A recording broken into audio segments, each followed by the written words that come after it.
The story begins within the Runendell family, a powerful clan of swordsmen that rules half the world. Every member of this family is born with extraordinary strength and unmatched talent, guided by three core values: combat, conquest, and control. These principles form the foundation of their dominance, and strength alone decides one's worth. Jin Runendell, the youngest son of the family, took part in the grand selection ceremony where each child's future path was determined. He chose the patriarch's sword, Barasada, a symbol of leadership. Everyone believed this choice marked him as the one destined to become the next patriarch. Even his father found it fascinating, confident that Jin's life would be filled with success and recognition. But reality was harsh. Jin lacked the natural swordsmanship talent that defined the Runendell family. Despite his lineage, he could not match the skill or strength of his siblings. Soon, he was branded a disgrace, ridiculed by others, and mocked for his efforts. His brothers found amusement in his struggles, treating his training as a joke. They saw him as unworthy of the Barasada and the Runendell name. Their scorn often turned physical, knocking him down whenever he tried to defend himself. They considered his persistence meaningless and claimed his efforts would never change anything. No matter how many times he was humiliated or hurt, Jin never retaliated. Instead, he silently endured, holding on to a faint hope that if he worked hard enough, he might someday earn the trust and acknowledgement of his family. Eventually, that hope was crushed. Jin was abandoned and cast out, left to live as a vagrant. Yet fate had other plans. Wandering aimlessly, he crossed paths with a teacher who saw something hidden within him, a different kind of strength. Jin discovered that he could wield magic, a forbidden art in his clan. This power, unseen by others, became his new path. 3 years passed. Jin trained relentlessly, balancing both swordsmanship and magic.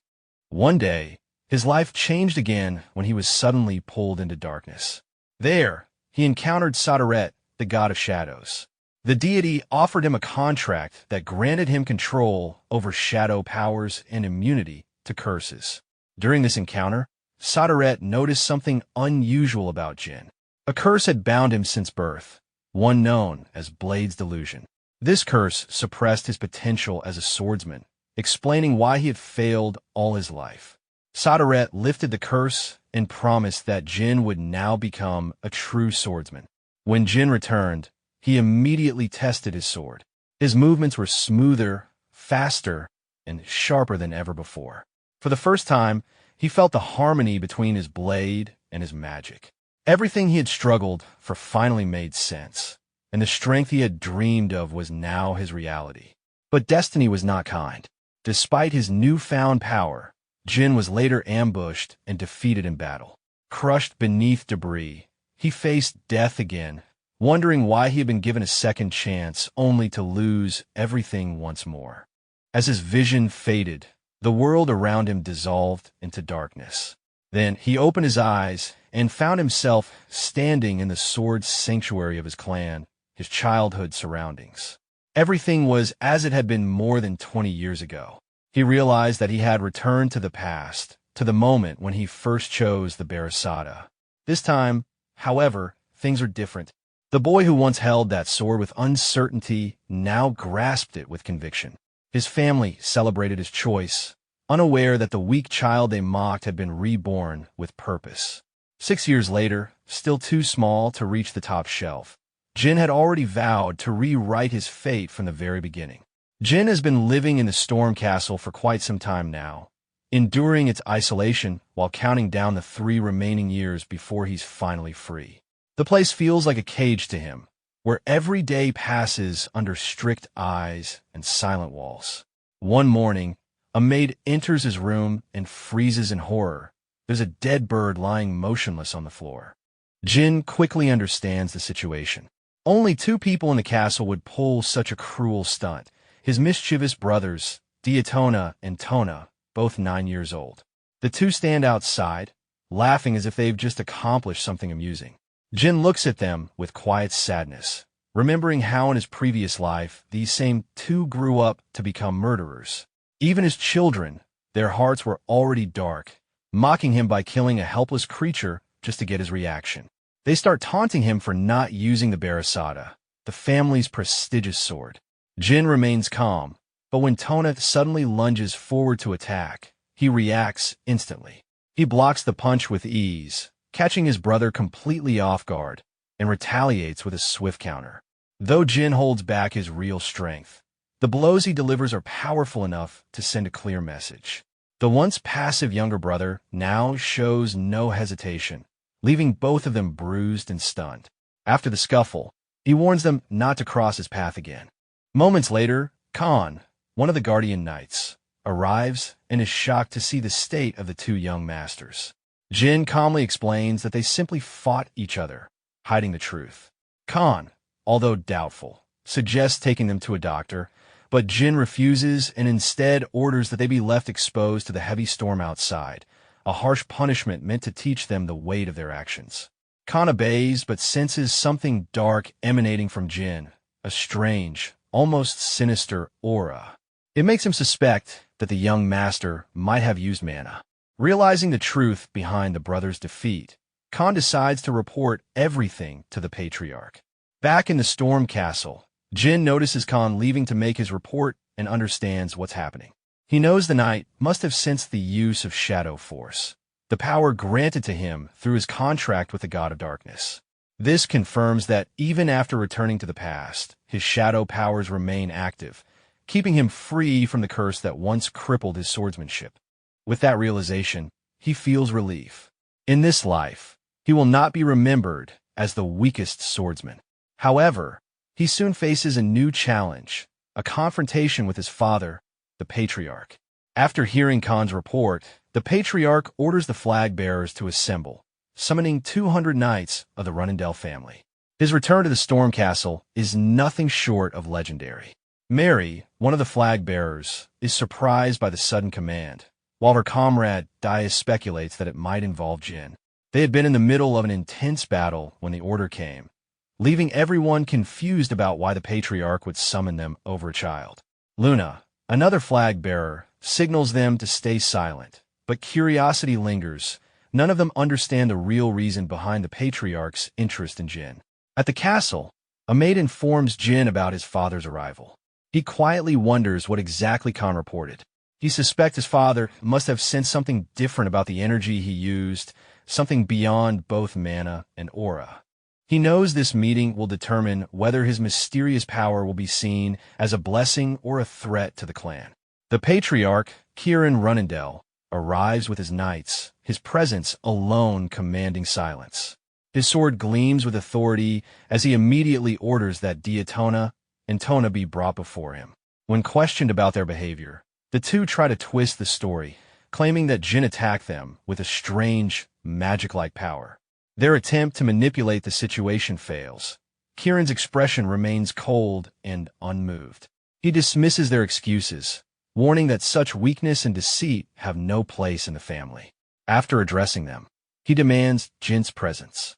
Standing before his father, Jin faces the man who represents absolute strength, Kirin Runendell, the Patriarch, a divine star knight whose power reaches near godhood. His immense strength has stripped him of most human emotions, leaving only ambition for the family's greatness. In his previous life, Jin had never earned his father's approval and was treated as insignificant. But this time, standing before him again, things are no longer the same. In this life, Jin walks with confidence, no longer the timid boy who once bowed his head in shame. When he enters the hall, the flag bearers turn their attention toward him, surprised by the composure in his stride. He kneels before his father, the mighty Patriarch, Kirin Runendell.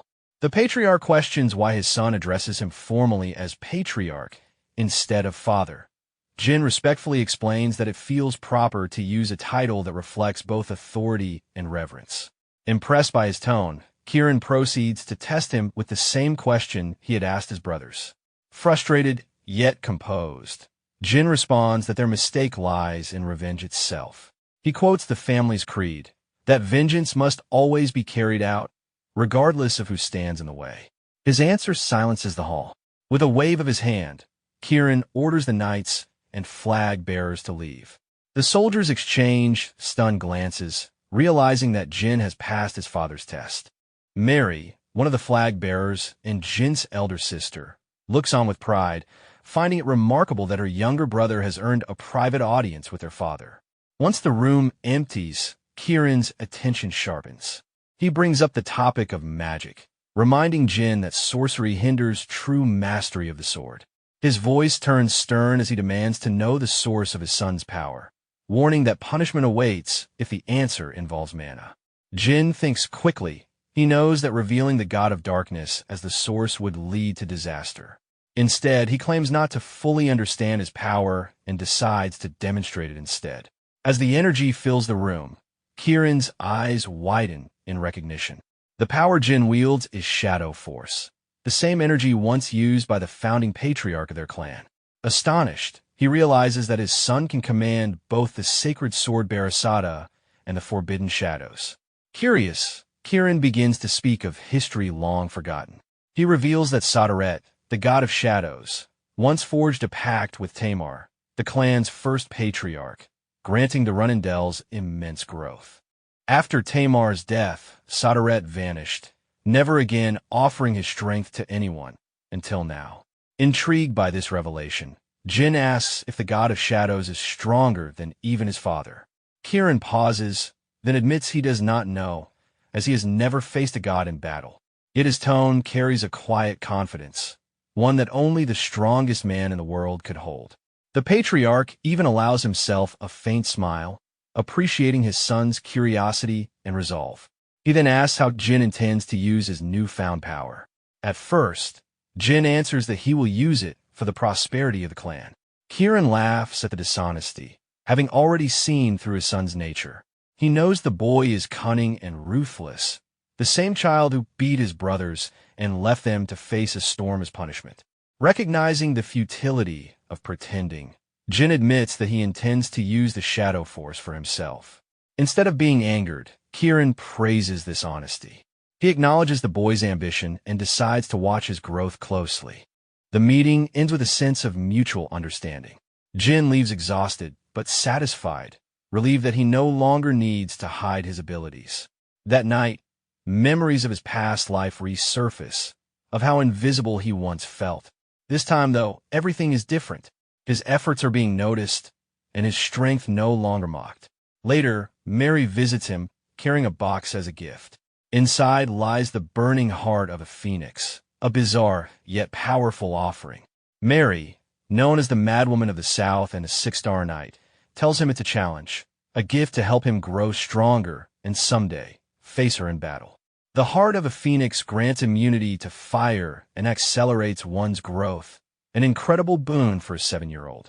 Jin wonders if he will one day be strong enough to summon a phoenix of his own.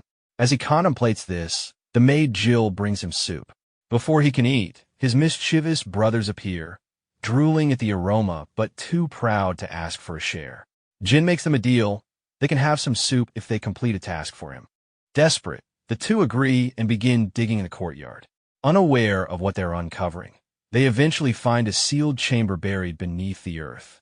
By the time they return, dirty and exhausted, Jin has already eaten most of the soup, leaving only a tiny spoonful behind as their reward. Meanwhile, Jin visits the spot they unearthed. Using his mana, he breaks through the remaining barrier, revealing an ancient hidden chamber, the secret library of the Runindel clan. This place had been forbidden to him in his past life, reserved only for the flag bearers. Inside, countless relics and records from fallen enemies are preserved. Remembering a passcode he once learned from Dais in his previous life, Jin chants the words to enter. The door opens, and he steps into the dark, silent hall. There, he discovers a mysterious figure preserved in a capsule, a being with scales and an aura that feels both ancient and powerful. The realization strikes him. This is Muraken, the dark dragon defeated by the first patriarch long ago.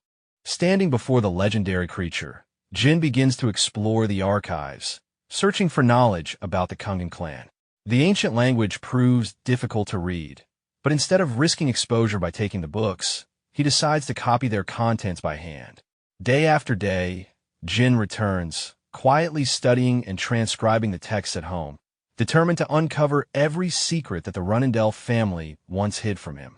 One quiet day in the Storm Castle, Jin's routine was interrupted by an unexpected visitor. Someone had entered the library at a strange hour, and it turned out to be no ordinary person. The one who appeared was Muraken, the dark dragon who had long been in slumber. His sudden awakening startled Jin, though he tried his best to stay composed, knowing this creature was once an ally of the clan. Trying to be respectful, Jin referred to him as Dragon, but that only angered Muraken. The ancient being lashed out in frustration, insulted by how far he had fallen, from a being of immense power to a mere guardian for the Runkendels. Muraken grumbled bitterly about his current state, but his awakening wasn't without reason. He had sensed something strange from the boy, a faint trace of shadow force. When Muraken examined Jin more closely, he was stunned. That dark energy could only belong to the contractor of Sodaret, the god of darkness. There was no doubt about it. Jin was the new contractor. Curious, Jin revealed his shadow powers to confirm it. The dragon was completely taken aback, mumbling in disbelief before collapsing in dismay. The mighty Muraken couldn't believe that the new contractor of the god of darkness was just a small boy. Realizing there was no escaping fate, Muraken admitted that he had once made an oath with Sodaret, binding him to serve the god's next contractor, which now turned out to be Jin. He didn't go into details, deciding to explain everything later. Instead, he properly introduced himself in his true form, revealing his massive, shadowy dragon body, the last descendant of the shadows and the sworn servant of Sodaret. Jin respectfully introduced himself as the youngest member of the Runcandle clan. The mountain where the Storm Castle stood was actually named after Muraken himself, the same dragon who had once ruled the skies for millennia before losing a fateful battle to the first patriarch of the clan. That fight wasn't born of hatred. It was a destined clash between two beings bound by divine contracts. People had long wondered what happened to the dark dragon after that battle. Few knew he had been sleeping beneath the castle all this time. Now awake, Muraken had once again found his purpose, to serve Jin as his guardian. In his human form, he spent time talking with the boy, answering his endless questions and teaching him about the old world. Jin continued visiting the library for months after Muraken's awakening. He was especially curious about the battle between Muraken and the first patriarch, Timar. But Muraken could barely remember the details, brushing it off with a laugh and preferring to focus on his new favorite discovery, strawberry pies. Despite his forgetfulness, he admired Jin's persistence in studying the ancient books, something no other child would have the patience for. When Jin humbly called himself average compared to his powerful siblings and parents, Muraken disagreed. He told the boy that even Timar, the legendary founder himself, couldn't have grasped the knowledge Jin now studied at such a young age. Timar's strength had come not from reading, but from raw instinct and willpower. Muraken assured Jin that he possessed the same extraordinary talent, and that, with time and training, he could rise to stand beside or even surpass the legendary flames of Timar. Muraken, wanting to keep Jin motivated, begins telling him more about Sodaret. He reveals that the god of shadows is also known as Sodaret the Infinite, a being whose power knows no limits. This means that Jin's potential as the god's contractor could reach unimaginable heights. To nurture that potential, Muraken decides to teach the boy a vital technique, the Shadow Force Release. This ability is fundamental for mastering the Shadow Force, but it carries great risk if handled carelessly. Muraken warns him to train diligently before attempting it again. He then instructs Jin to release his mana, but the boy seems puzzled. Muraken clarifies that Shadow Force Release depends on two basic skills, mana release and mana transfer. Normally, mastering these would take at least 3 years of training, but Jin's impatience to grow stronger pushes him to attempt it immediately. Muraken, strict about the basics, initially refuses to proceed until Jin shows proper control. However, Jin stuns him by executing a flawless mana release on his first try, followed by a clean mana transfer. Muraken, speechless, realizes that this tiny brat might actually be a genius. With both prerequisites perfectly met, he demonstrates the Shadow Force Release himself. The library darkens as shadows flood the room, responding to Muraken's power. He explains that all shadows originate from Soderet's energy, and because Jin is Soderet's sole contractor, he too can become a master of the shadows. The sight leaves Jin amazed as he witnesses the full might of his powers for the first time. Meanwhile, far from the castle, Luna, one of the Run-Candle flag bearers, nears the end of her mission. Surrounded by the remains of defeated monsters, she estimates it will take another 4 months to finish. She briefly wonders what kind of gift her younger brother would like when she returns. 6 months pass since Muraken's awakening. Jin's older brothers, Tona and Daytona, leave the castle after reaching adulthood. On his 9th birthday, the young master receives a celebration cake from Jill, who insists everyone should enjoy together. As they prepare, Khan, known for his constant gossiping, suddenly appears to announce that Lady Luna, the eldest sibling and first flag bearer, has come for a personal visit. Luna Run-Candle, the strongest heir and the most gifted knight of the clan, has always been different. Despite her strength, she has no interest in competing for the patriarch's seat and often distances herself from her siblings. In Jin's previous life, she had treated him like a stranger, so her sudden visit now feels completely unexpected. Jin begins to worry, wondering if she somehow discovered his secret trips to the library. However, Luna greets him with warmth and surprising gentleness. She pats his head, asks about his well-being, and speaks with genuine concern. Jin can't help but feel guarded. This kindness doesn't match the Luna he once knew. She notices his hesitation and realizes that her little brother might think she sees him as a rival. Hurt by the thought, Luna apologizes and kneels before him, asking to talk privately. When they are alone, Luna explains that she hurried back because their siblings have started watching Jin closely ever since his sudden rise in status. She fears they might act against him once he leaves the safety of the Storm Castle. She confesses that she despises the clan's cruel traditions, where even family ties are secondary to ambition. Hearing this, Jin finally understands why Luna abandoned her pursuit of the patriarch's position, something she never revealed in his past life.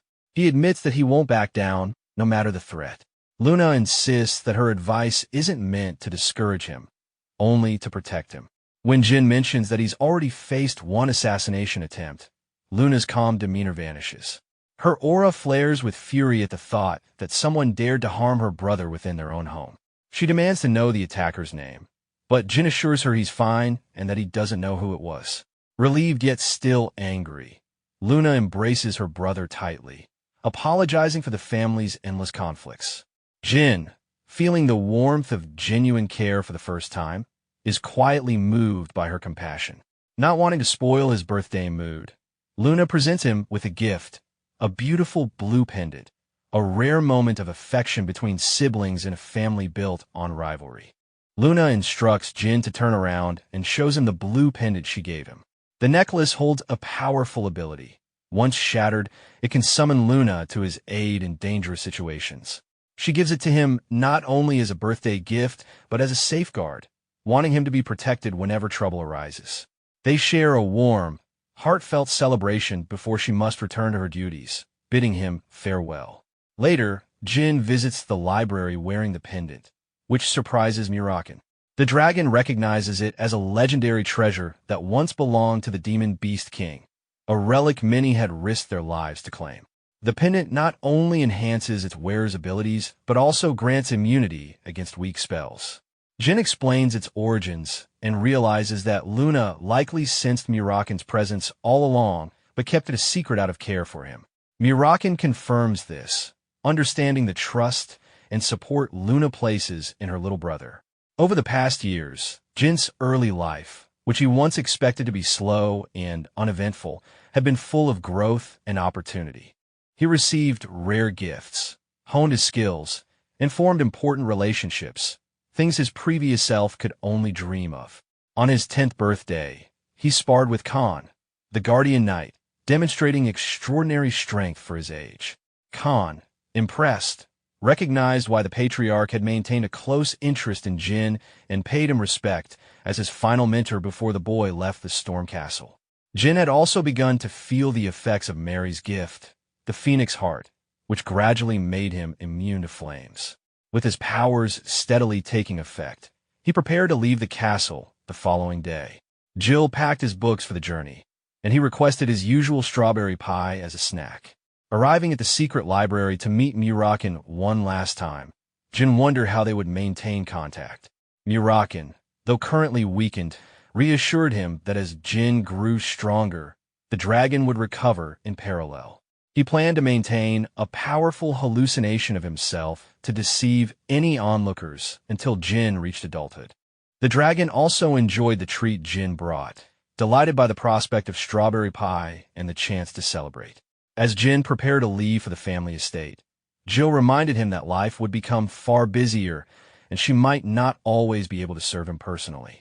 Guardian Knights Jerome and Holt arrived to escort him on the journey. It was the end of the 18th century as Jin departed the Storm Castle, heading toward the Garden of Swords. Heavy snowfall slowed their progress, preventing portal use. Suddenly, the carriage halted abruptly, and Jerome and Holt warned Jin to stay inside as an unexpected obstacle appeared ahead. The carriage ride quickly turns into chaos as it comes under attack. Jill, confident in the strength of the 7-star knights assigned to protect them, initially believes they can handle the threat.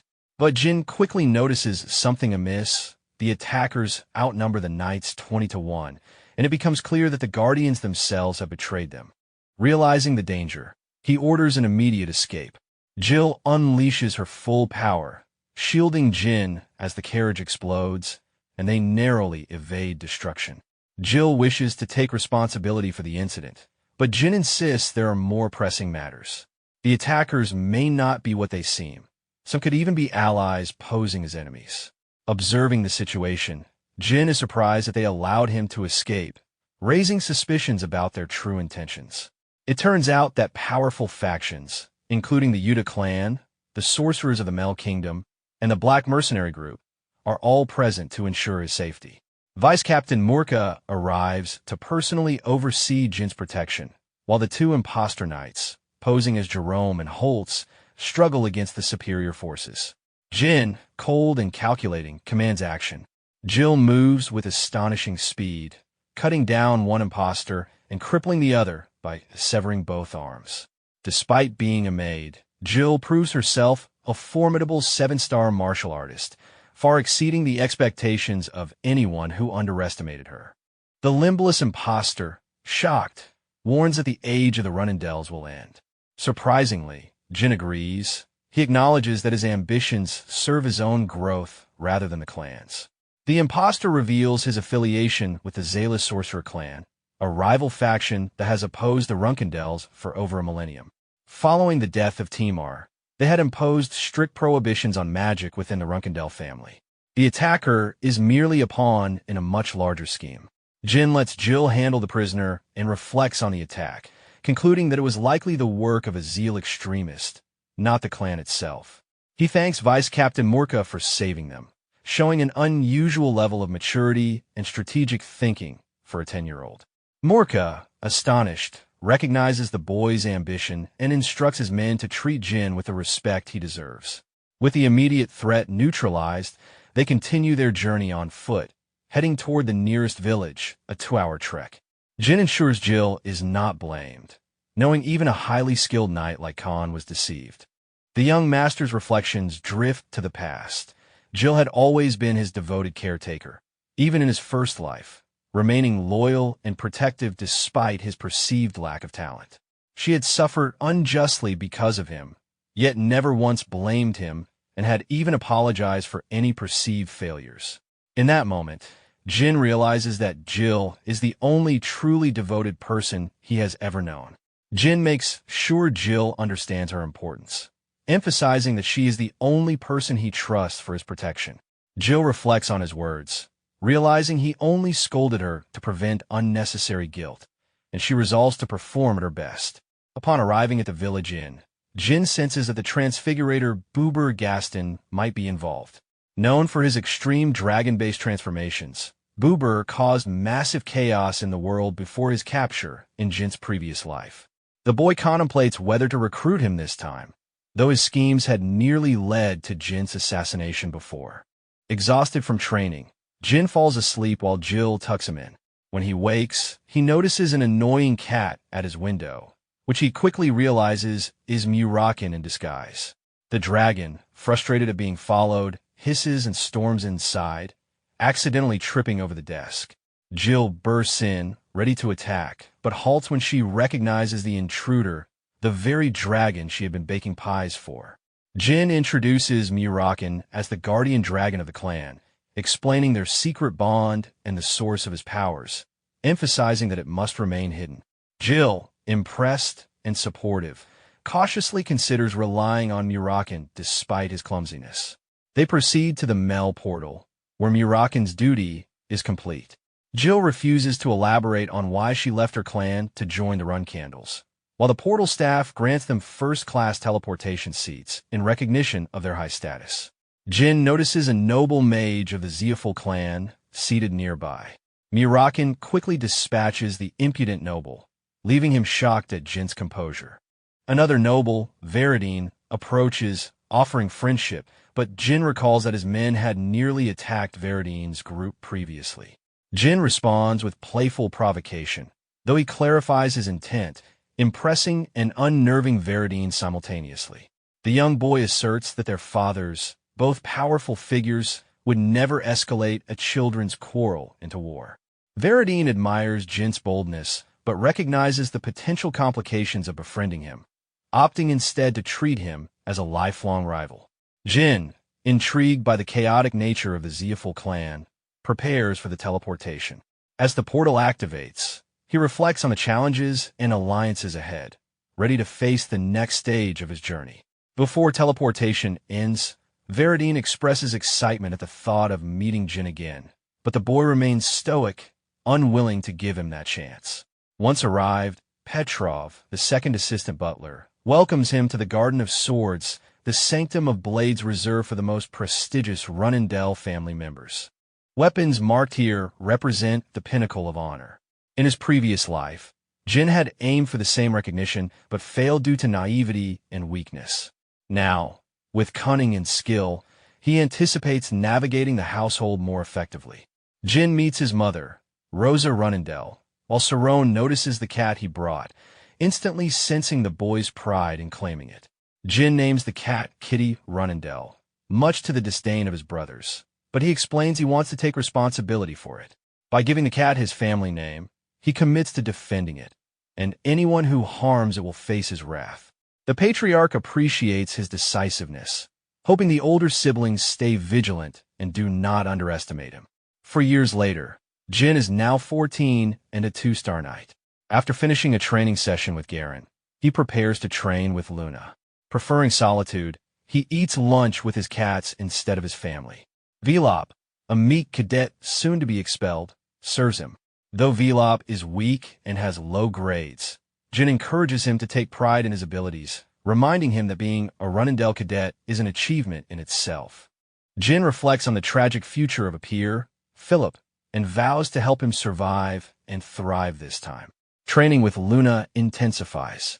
She instructs him to use his mind's eye, a high-level meditation skill usually reserved for 7-star knights, while restricting aura use. Though initially confused, Jin trusts her guidance and heightens his focus. Luna notes his extraordinary concentration, predicting he will unlock even greater power soon. The story then shifts to a critical sparring session. Jin faces the top 10 cadets, needing victory to enter the intermediate class. His friend Velop, nervous, watches as Jin defeats 8 fighters in succession. His biggest concern is Mesa Milcano, the top-ranked cadet, whose skill has noticeably improved. Jin chooses to use simple, precise moves, forcing Mesa to realize he is being underestimated. Angered by this, she launches a more powerful assault, determined to defeat the young master. Mesa lunges with everything she has, aiming for a decisive strike, but Jin anticipates her move and shatters her blade mid-attack, securing victory. Mesa is stunned. He had struck the same spot multiple times, yet Jin's precision was unmatched. Their strength and stamina were comparable, but it was Jin's accuracy that made the difference. Mesa vows to train harder to impress him in their next encounter. Having overcome all 10 cadets, Jin instills a sense of hopelessness in the remaining fighters. He defeats the final cadet quickly, completing the challenge and earning a spot in the intermediate class for the following year, where he will receive proper training from a true Runendell. Yet even after this, Jin calls out Velop for a final spar. Nervous and introverted, Velop hesitates, but Jin insists, warning that pretending now will cost him in the future. Velop fidgets onto the battlefield, unsure of his abilities, while Jin plans to push him to his limits.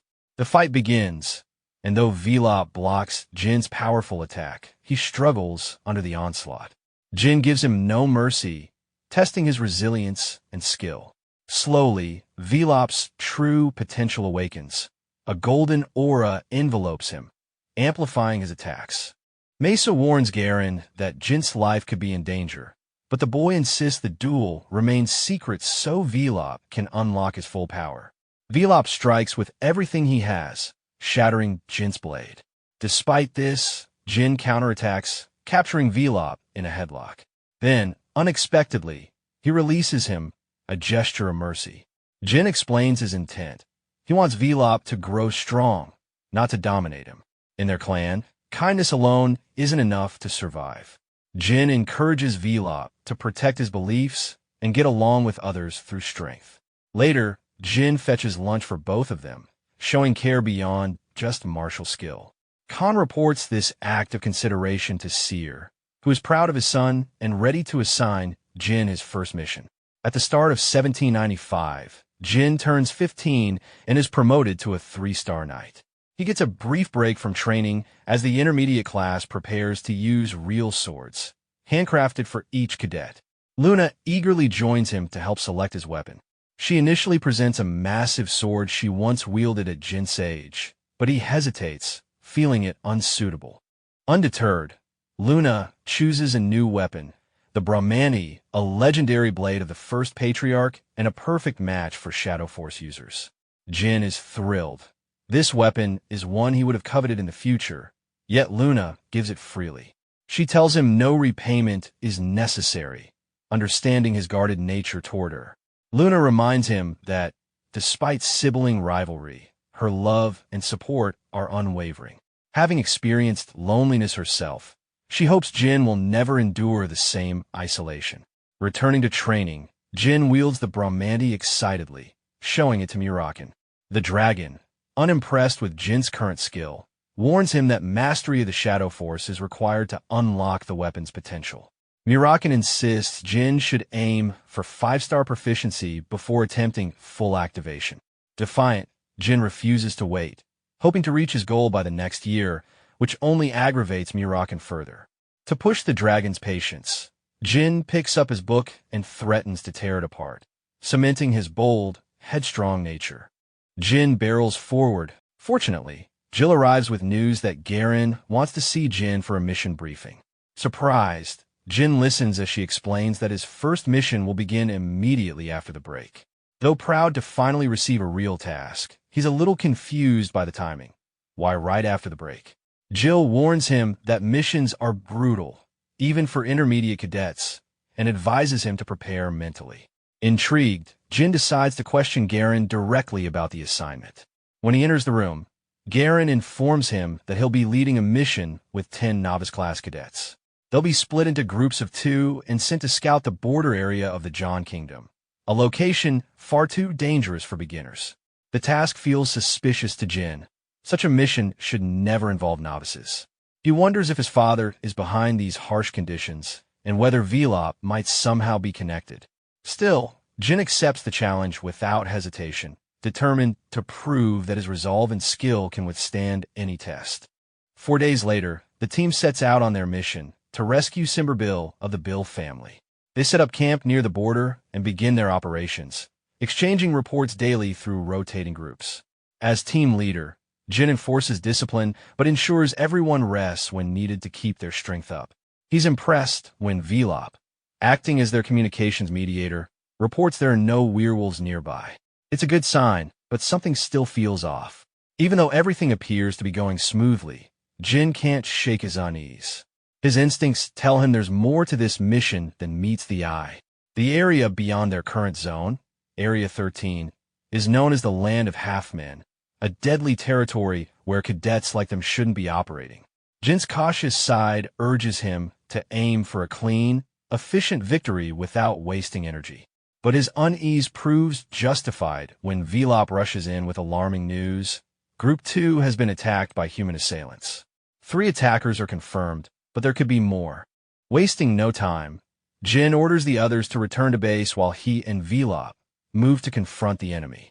Determined to avenge his fallen comrades, Jin charges ahead despite the unknown dangers. Along the way, Velop trembles at the sight of blood scattered across the path, fearing Mesa's group has been wiped out. But Jin remains calm.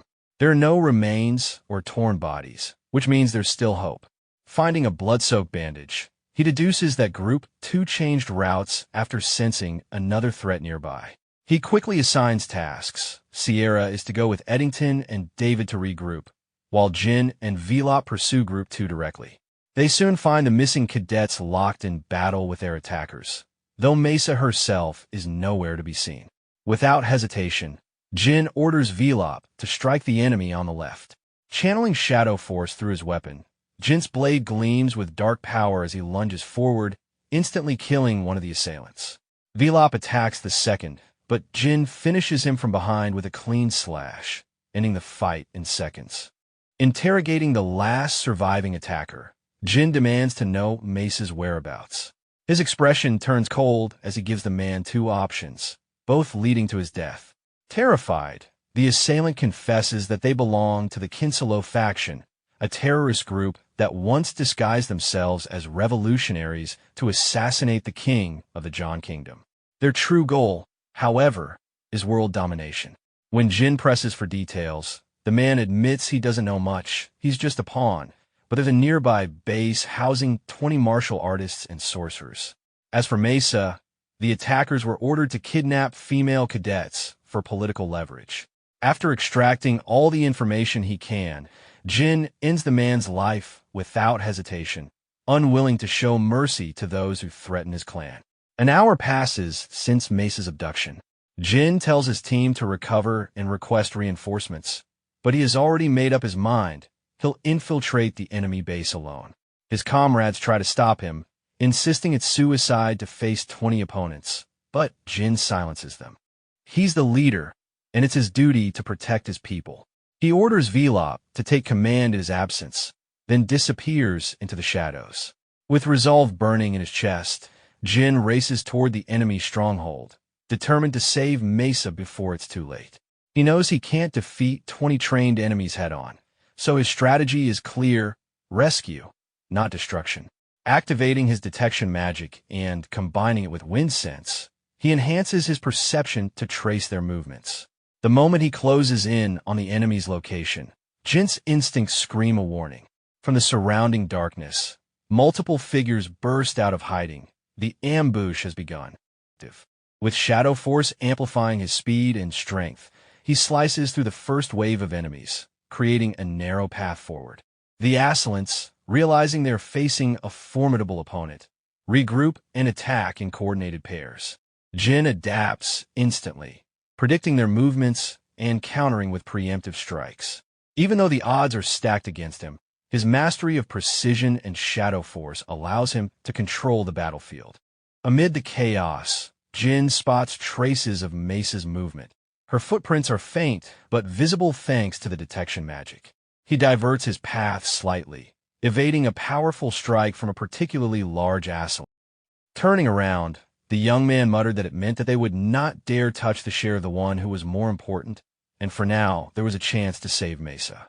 Taking the map, the young gentleman whispered that he was already near the lands of the Beastmen, and the Canelo base was somewhere nearby. Having released the fire, the master decided that he needed to distract them, wait for the right moment, and save Mississippi. A second later, Jean threw a fiery stream forward. Suddenly, it seemed like the entire forest quickly caught fire. Raising his head, the protagonist realized that first they would have to deal with the fire. Small houses were visible, and it was heard that they were burning, and they also did not understand how this happened. The men, clenching their fists, asked where the fire was coming from, after which they shouted that they needed to put it out and bring water. The protagonist turned his gaze to the side, hearing that they were worthless idiots.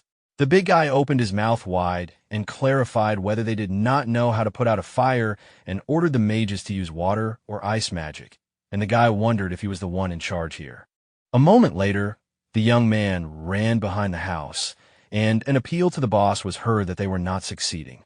The man, frowning furiously, asked if they thought a fire could even start in such weather and explained that it was definitely started by someone. The big man looked back in confusion. An unusual glow was visible in the distance, and the villagers were shouting that they needed to quickly bring the mages. Taking the keys, the young gentleman muttered that this was great because now he could get inside. After some time, the door creaked open. Light illuminated the walls of the room, and the master said that it was cool in here and wondered where they were keeping this. Noticing a hatch, Jean wondered if this was a basement. Suddenly, long hair appeared. The girl sharply turned her head, hearing the master call her. The cadet exclaimed that it was dangerous here, to which the protagonist, raising the corners of his lips, replied that she did not need to worry about him, and clarified whether she could go. Suddenly, the protagonist cut the ropes on his hands, and she explained that she could walk, but she would hardly run. And the guy said that it was okay because he would help her. Suddenly, the guys raised their heads and asked what that sound was. The girl asked the commander for a promise, but he lowered his eyebrows and told her not to waste her strength talking. She quietly explained that if he was in danger, he should leave her behind, as she did not want him to be hurt because of her. Jean supported her and said they should leave since it was unsafe to stay. As they stepped out of the ruins, Jean noticed claw marks on the ground and assumed that beastmen had been there. The girl turned her head slightly, looking uncertain, when a shadow appeared nearby. A beast emerged from the darkness, gripping his weapon. It was from the White Wolf tribe.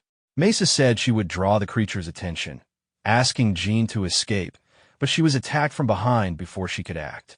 The enemy spoke, calling them useless and unworthy. Jean listened silently and admitted to himself that it was his fault. Standing straight, he identified himself as the son of Shurin and asked the beast to give his name. The wolf replied that he recognized him as a descendant of the Rankindel family. A few days earlier, at the Rankindel estate, Jean's sword had been surrounded by shadow energy. Miran had struck him lightly and told him that awakening the sword too soon would poison him. He was warned not to attempt it until he was ready. Jean gave a short acknowledgement and continued his training. Back in the present, Jean steadied his weapon. The wolf introduced himself as a warrior from the Trua family of the White Wolf tribe. Kido mentioned that their tribe was known for battle, and that a grown White Wolf was at least a 6th-rank warrior. The fight began. Jean recalled that the White Wolf tribe disliked the Rankindels because their ancestor had once summoned and killed their god, the Great White Wolf. The wolf said Jean would not escape with Mesa. Kido stated that Javier would offer himself if needed. Jean was given a choice to fight or run. He chose to fight. The wolf accepted and swung his hammer, scattering debris. Kido adjusted his stance, and Jean raised his sword. He blocked the next strike with a dagger, realizing that his strength was being tested. Both paused and stepped back. Jean thought about the pendant from his sister containing shadow energy. He considered using it but hesitated, unsure if it was the right time. A faint magical seal appeared before him, but he knew that even 4th-tier magic would not affect his opponent. Looking around the ruins, he realized that if traces of mana were discovered, his use of forbidden energy would be revealed, and he could be expelled from his family. The weapon struck the ground, and Jean understood that there was no turning back. He raised his sword, bracing himself against the force of the attack. Kido swung his hammer with fierce strength, and Jean focused his energy, calling on the shadows to awaken his blade. A moment later, the White Wolf broke through his defense, forcing him to leap backward. The beast remarked on Jean's dagger, calling it decent but questioning why it wasn't black like the Rankindel family's famed swords. A large hammer came crashing down toward Jean, showing that the wolf was far stronger than expected. As the beast approached, Jean wiped the sweat from his face, recalling the sensation he felt when first trying to awaken his sword. He heard the enemy declare that it was over. Suddenly, his blade began to glow faintly. The White Wolf shouted that both Jean and his weapon would be sacrificed to Javier, but Jean steadied his mind, Realizing this was the moment he needed to remember everything. They both advanced quickly. Kito's eyes narrowed as chains of dark energy bound him, and he muttered that he couldn't see anything. A dark aura burst from Jin's sword, illuminating the space. Jin finally understood why the Rankindel swords were known for their black hue. The beast collapsed, defeated, and Jin acknowledged the outcome quietly. After the battle, Jin stood amid the thick bushes, exhausted and breathing heavily. His vision blurred, and he could faintly hear voices calling him weak and disgraceful. A figure approached, Miran, reminding him of the warning not to awaken the sword before it was ready, as the shadow energy would poison him. Miran told him to rise, that failure was not an option. Struggling, Jin pushed himself up.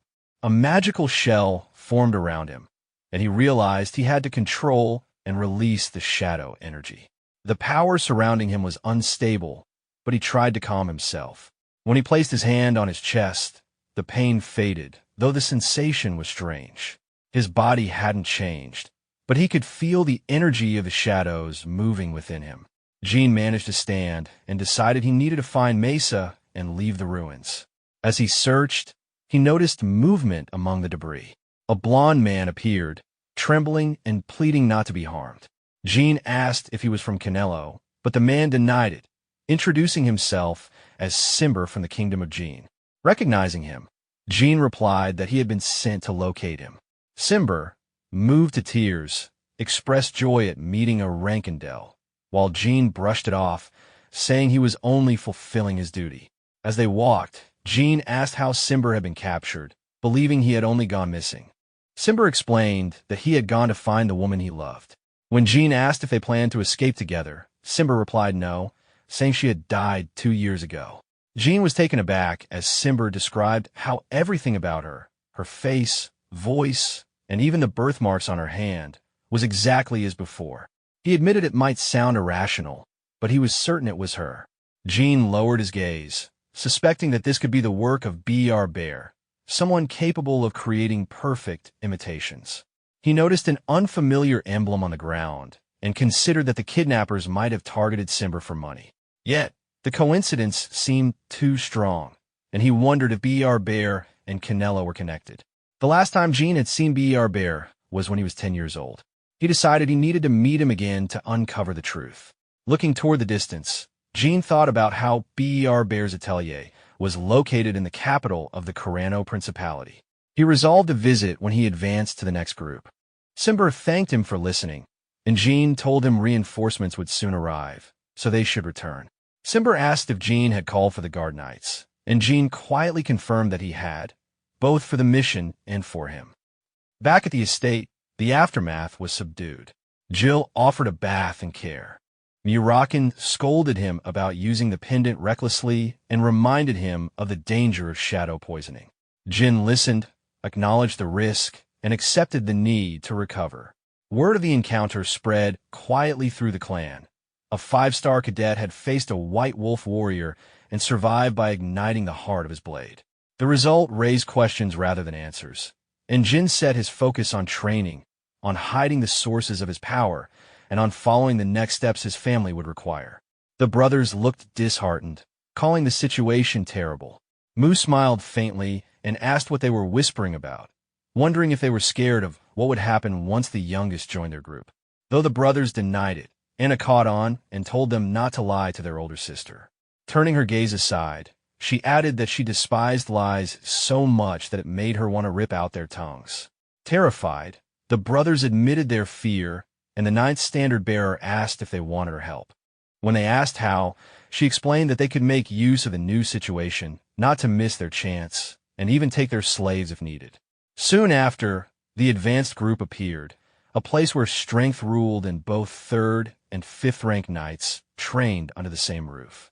The atmosphere was fierce, and the warriors stood ready for competition. Jin noticed how the new recruits were mixed with veterans who had trained there for a decade. The senior female cadets began choosing younger ones to serve as their subordinates, practically slaves, and Jin quietly explained that this was their system. Those chosen would be shown their place. The girls encouraged the younger ones to prove themselves and put the new member in his place, which made the brothers grin. Anna warned them with a smirk that if they couldn't handle it, they'd better brace themselves. After the first task was completed, Jean was officially moved into the advanced group, his shadow energy now at the 4th rank.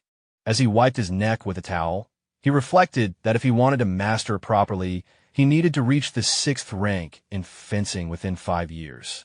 He understood that knights of the 6th rank were skilled swordsmen, 7th rank knights were true masters, and only those who achieved the 8th rank and beyond were considered rare talents. Across the continent of 2 million people, barely 100 had reached the 9th or 10th rank. Thinking of his father, Jean remembered that only one man had gone even further, the Star Knight. Clenching his fist, he resolved that in this life, he would become a Star Knight too, perhaps even surpassing his father. Later, inside the mansion, a girl holding a pen allowed him to enter. When Jean asked if his mother had called him, Rose confirmed it. Sitting elegantly, the lady of the Rankendell house smiled slightly, saying she had heard about his success and was pleased with his results. Opening a book, she continued as Jean thanked her. Her expression grew serious as she mentioned his refusal to move into another room. Rose explained that the chamber he declined was one reserved only for the child destined to become the next ruler, a room that had been vacant since Joshua's youth. She told him it was time he took it. Jean, keeping calm, thanked her but declined again. His mother asked why, and he answered that despite how nice the room was, it was still just 4 walls, too grand and too luxurious for him.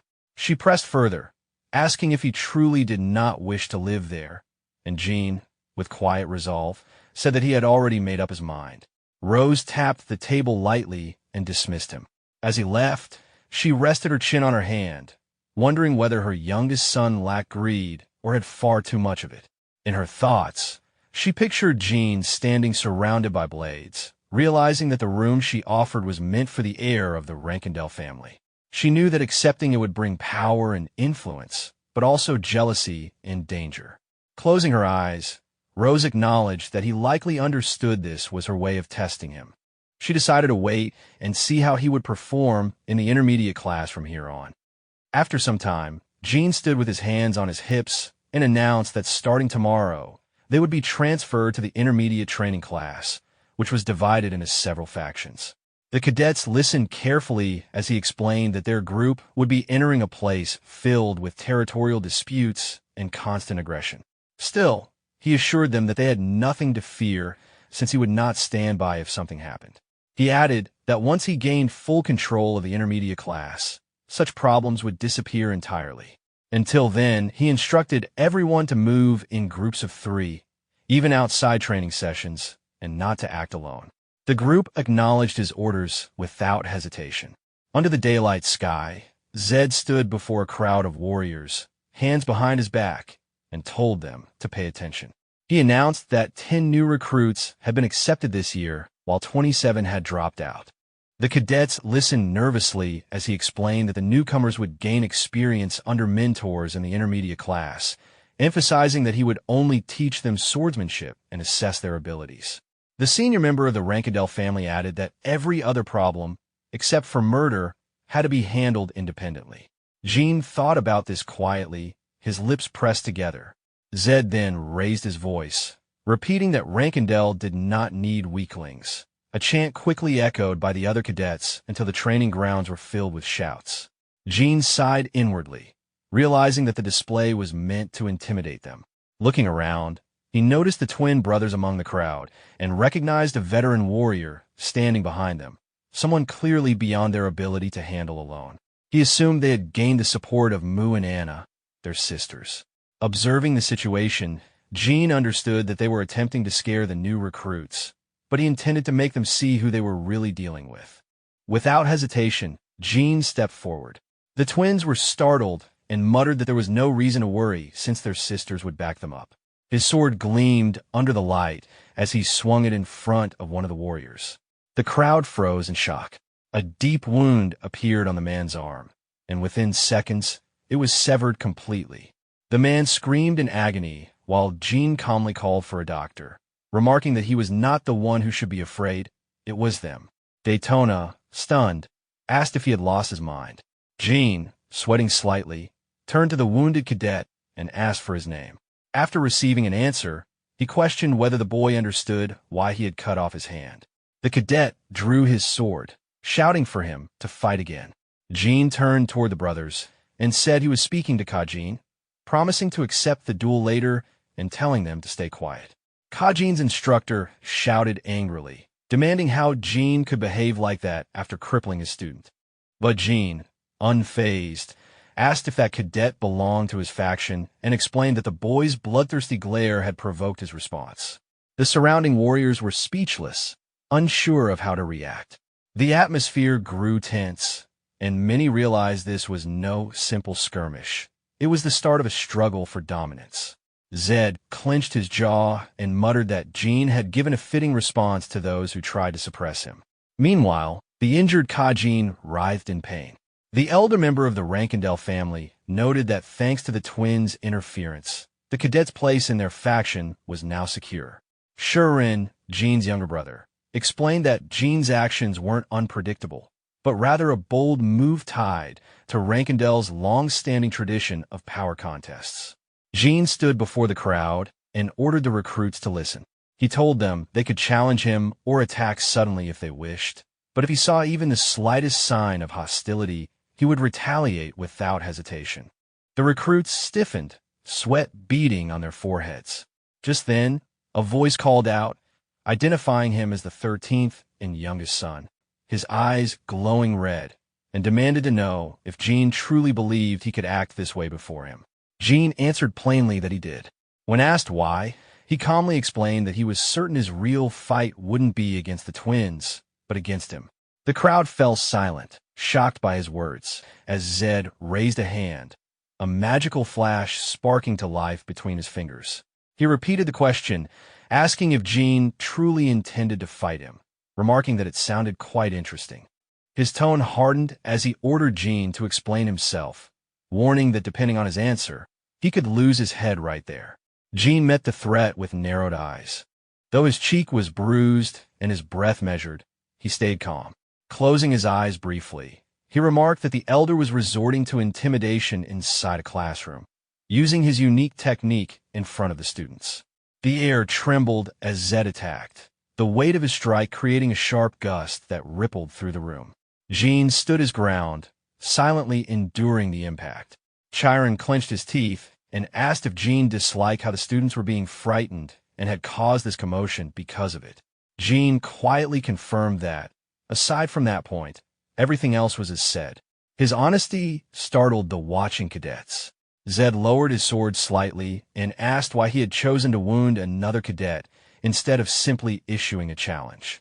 Jin explained that he had done it because he could not defeat Zed yet, and if he had believed he could win, he would have attacked him directly instead of Kajin or the twins.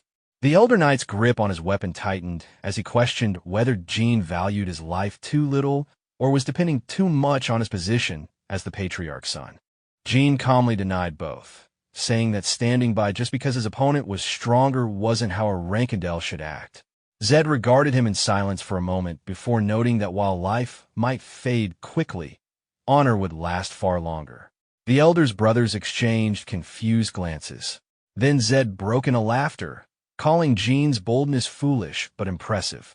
Placing his hand on his side, he declared that his nephew had proved himself worthy of the Rankindel name and allowed him to continue. Chiron turned toward the cadets, telling them to remember this day. They had witnessed what it meant to belong to the Rank family. He added that Jin's actions showed the intensity that defined them, even if it bordered on madness. Clenching his fist, he reminded the students to keep fighting and never forget who they were. Zed dismissed them, saying their training would begin the next day. The boys agreed reluctantly, tension still heavy in the air. As Hayden voiced his frustration, Jin turned away and offered advice to his brothers, reminding them that they were more afraid of their older siblings now and asking whether that would remain true in the future. They lowered their heads, while a nearby mage quietly advised them to focus on what lay ahead rather than dwell on the moment. Later, when Jin returned home, the nanny greeted him in surprise at his early arrival. He set his sword down on the sofa and confirmed it. Calling for the maid, he explained that he had declared a battle for dominance against the twins. Jill froze in disbelief. He reasoned that Mu and Anna, their older sisters, were likely backing them, and the nanny asked if it was true he had challenged both at once. Jean answered yes. He went on to explain that he had injured a student belonging to his brother's group, only to discover that the same student was actually part of his sister's faction. He noted that his brother's inability to keep secrets had already tied him to their side, meaning that if their sisters found out, their anger would be inevitable. With a small grin, Jean added that his brothers could never accept a fifth-rank knight into their faction since they preferred recruiting those weaker than themselves. Jill lowered her gaze, pointing out that both of the sisters had already reached standard-bearer rank, and reminded him that standard-bearers could only fight others of the same level. She placed a tray of tea on the table as Jean agreed, saying he was glad his sisters had chosen to restrain him since it would be a heavy blow to their pride. As standard-bearers, they couldn't back down easily. Sitting down, he reasoned that the only way they could retaliate now would be to interfere with his team assignments and increase the difficulty of his missions, something that might even get him hurt or killed. Jill touched her cheek thoughtfully, and Jean noted that they would also make sure his solo missions were especially dangerous, which meant no one would accompany him. That, he added, gave him the freedom to fight at full strength. Jill smiled slightly, saying it was a good opportunity after all. Jean agreed, deciding he should thank his sisters and aim even higher. As the thought passed, he reached out suddenly and grabbed the cat in his hands. The young master quietly closed his eyes, saying he was certain no one would object to him taking his pet alone. The protagonist replied that he wouldn't bring Merkin on missions, planning to assign him another task instead. Turning curiously, Mirain asked what he'd be doing, but the protagonist simply told him he'd know later and that, for now, they should lie low. At that moment, Jill closed her eyes and called out to the young master. After completing 3 days of training, they would move out to a secret training ground reserved solely for Rankindel family members. Folding his arms, Zed explained that this was a privilege given only to pure bloods, though they shouldn't assume it would be easy. The brothers straightened their expressions as Zed continued, saying their family's swordsmanship was rooted in destructive power. It was about fighting, winning, wielding, and reflecting their nature in every strike. He noted that while there was no fixed definition to it, there existed secret techniques accessible only to standard bearers. Jean quietly observed that their sisters must be behind this sudden activity. Closing his eyes, the younger brother Chiron explained that Rankindel fencing had no fixed form, whether in foot position or stance, and that this was what set them apart from other families. Their uncle asked if they knew the reason, to which one cadet raised his hand and answered that it was because of their family's unique physical abilities and natural talent. Zed nodded in approval, and Zed stated that being born into their bloodline meant inheriting a strength beyond ordinary imagination. Even if they lacked refinement, he said, their level still surpassed that of others. Smiling faintly, the 8th-rank knight added that this natural advantage was why learning came so easily to them. Lifting a heavy object, Zed told them that each would now receive a steel ball. Jean's eyes widened as he examined it. Inside were strange metallic parts. Setting one on the table, Zed explained that it was a pure stone that emitted a ringing sound when struck. He then warned them to listen carefully, as they would hear 3 types of sounds. Raising his sword, Zed struck the steel ball. The sharp clang echoed, and the boys flinched, closing their eyes at the unpleasant vibration. Their uncle asked if they were dissatisfied, then swung again, sending out a deeper, stronger tone. Haytona grimaced loudly, and Zed commented that, as they could tell, the sound varied based on the strength of the strike. If too weak, the tone was dull and lifeless, but with the right balance of power, it became clear and beautiful. Lowering his hands, Jean realized that the true purpose of the exercise was precision. Every perfect sound represented focus, will, endurance, and control. The simplicity of the method suited their family's physical power perfectly. Still, as he looked around, Jean thought that hitting a piece of steel seemed too plain for Rankindel training. Zed's expression shifted as he warned them the last sound was next. Jean picked up the iron ball. Puzzled, he heard a faint rattling within it. Zed swung his sword again, and in that instant, Jean understood there were steel fragments inside. His instinct screamed.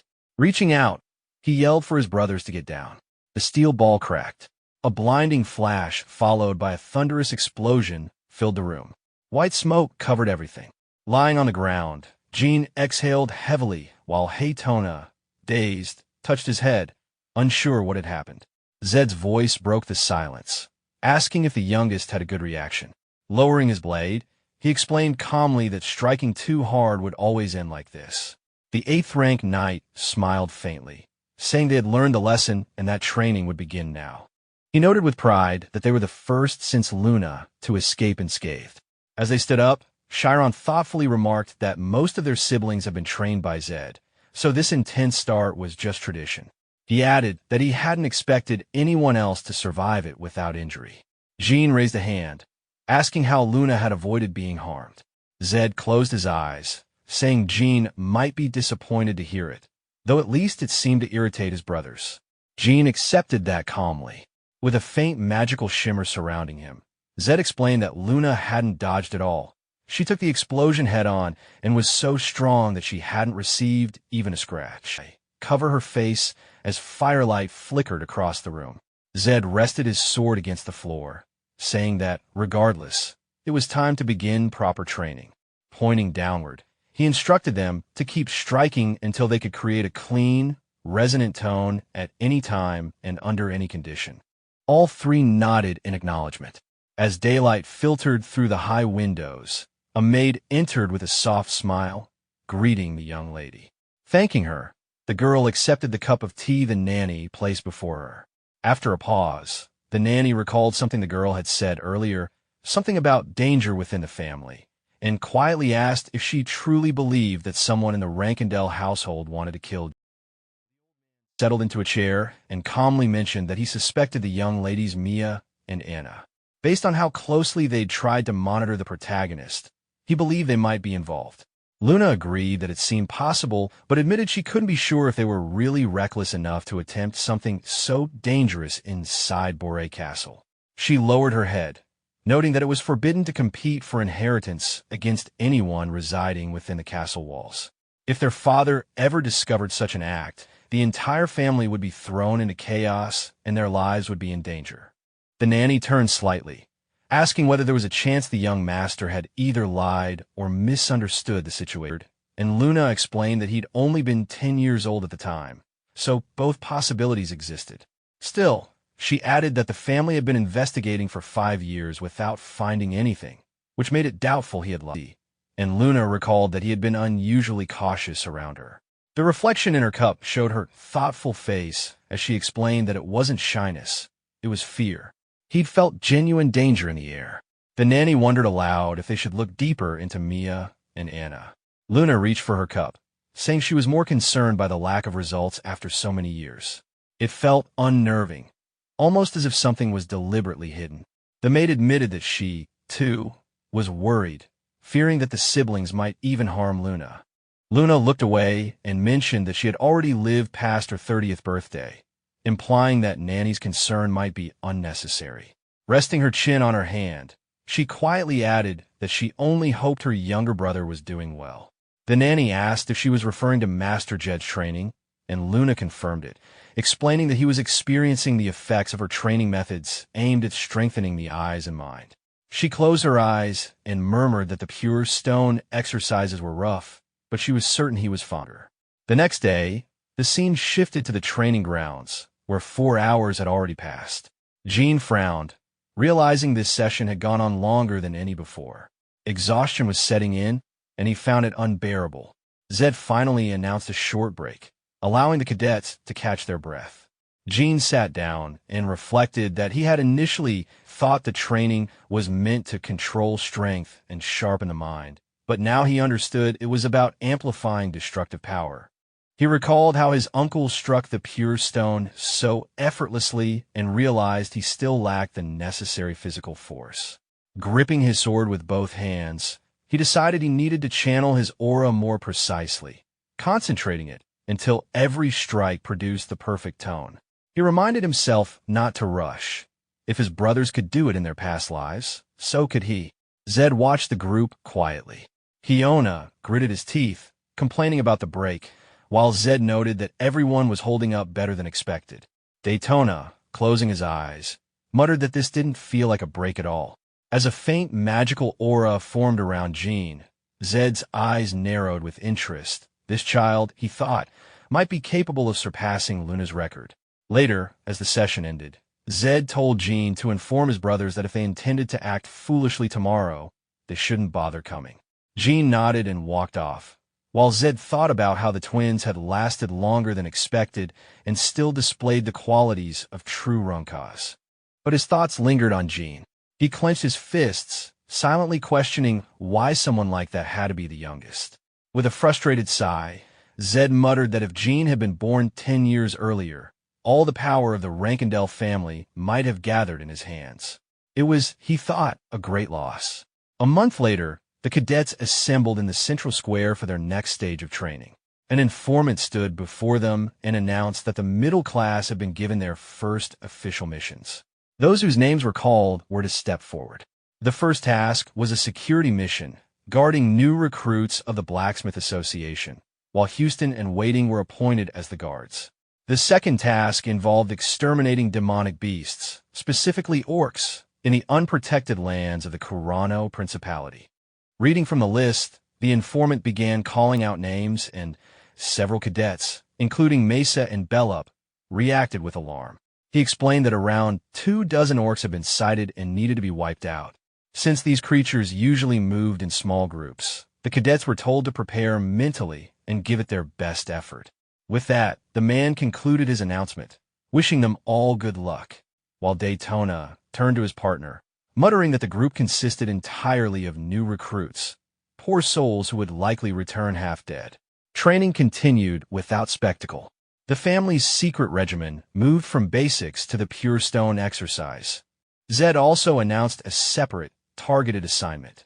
Jin was tasked with eliminating Alcaro, a noted companion of the Ice Palace's master, Talaris, a notorious figure based in a tower in the Western Sea and known for ruthless protection of her favorites. The target's location in the criminal district of Mummet and the political sensitivity of the client made the mission unusual and dangerous. Retrieving Alcaro had failed repeatedly, and the family preferred his removal to risking a larger scandal. Jin accepted the task without hesitation. He understood the risk. The Ice Palace operated outside normal clan politics and was formidable on its own. He also recognized the upside.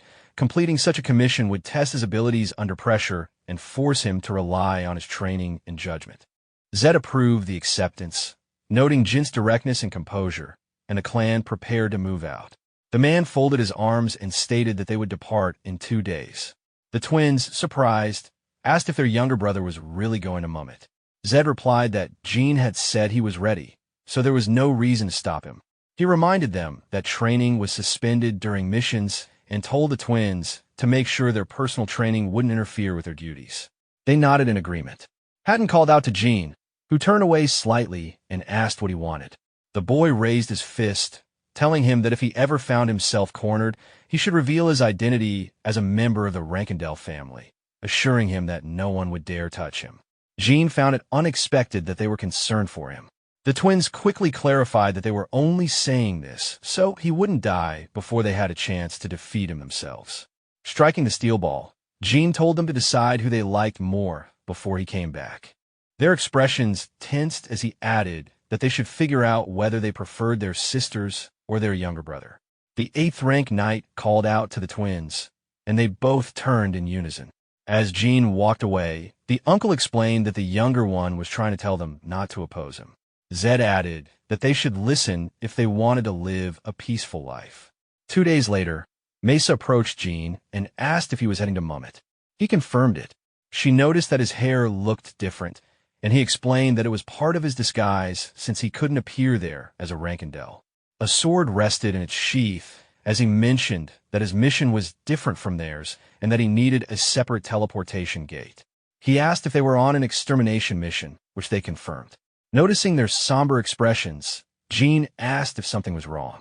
Mesa said everything was fine and that they had only come to see him off. He found their worry unnecessary, reminding them this wasn't the last time they would see each other. Still, he acknowledged that if things didn't go well, someone might not return. He told them that worrying wouldn't change anything and urged them to stay focused on their own task. As a bright light surrounded him, Jean told them not to waste energy on needless concern and that they would meet again. Bellup asked him to be careful, and he assured them they would see each other soon. Gilly commented that they were adorable, while Jean placed his hand on his sword and asked her to keep an eye on them. The black cat closed its eyes, boasting about its fine appearance, and Jean reminded it not to get caught or noticed. Gritting her teeth, Miran called Jean intolerable and warned him not to be careless despite his disguise. He dismissed her and told the cat to leave. The maid noted that Miriam hadn't arrived yet, so things would stay quiet for a while. Jean, taking hold of his horse's reins, told her to treat it as a short break and promised to bring back a souvenir. Jill folded her hands anxiously, admitting her concern since Jean's mission involved killing the lover of the mistress of the Ice Palace. She said she knew he wasn't an ordinary cadet, but reminded him that Mummet was a dangerous place. The nanny urged him to take care, and Jean replied that he would, smiling faintly as he departed. At the gates of the criminal district of Mummet, the archway stood tall, marking a territory filled with the most dangerous outlaws. Inside a crowded room, a large man burst in, shouting for everyone to welcome the newcomer, only for others to yell that it was Tonk, caught again. The hideout roared with laughter and noise as men raised their mugs of alcohol, celebrating his return. The big man threw an arm around a smaller thug, pulling him close. Watching quietly, Jean thought to himself that the rumors were true. Nothing good ever grew in this place. The hooligans in the inn reacted to the newcomer with hostility and curiosity. Jean tossed a coin, requested water and a light snack, and the bartender accepted the payment. The crowd called for a show. One of the rougher men demanded submission and ordered the newcomer to kneel. The moment escalated until a small blade appeared at a throat, and a bead of blood fell onto the table. Silence followed. Danger was present and immediate. Jean remained composed. He recalled his mentor's guidance about Mummet. Strength and a steady demeanor commanded respect. He accepted the plate and declined the offer of drugs, making clear his purpose was to find someone. A red-haired woman named Easter noted arrivals. Jean confirmed none matched his search. He asked about lodging and was directed to the Moonwell, an inn in the western quarter known for relative safety even in this district. Under the moon, Jean assessed his target profile. Alcaro fit the description. A count's son accustomed to pleasures, reckless and conspicuous. The target's presence in a dangerous district suggested he intended to draw attention, likely to attract the mistress of the Ice Palace. Jean suspected illicit substances were being prepared in the room. He left the tavern to survey the inn's layout, removed his hood, and watched the hall. Alcaro's behavior matched expectations. Loud, entitled, and guarded by competent escorts who appeared to be roughly rank 6. That level of protection indicated a straightforward tactical approach. Avoid a noisy public confrontation. Avoid poisoning because of local norms, and aim for a quiet, controlled removal in a private chamber. Jean planned a stealthy infiltration to isolate the target and exit without signs of clan magic or exposing his identity. As he monitored patrol routes and guard rotations, a woman arrived with a protective retinue.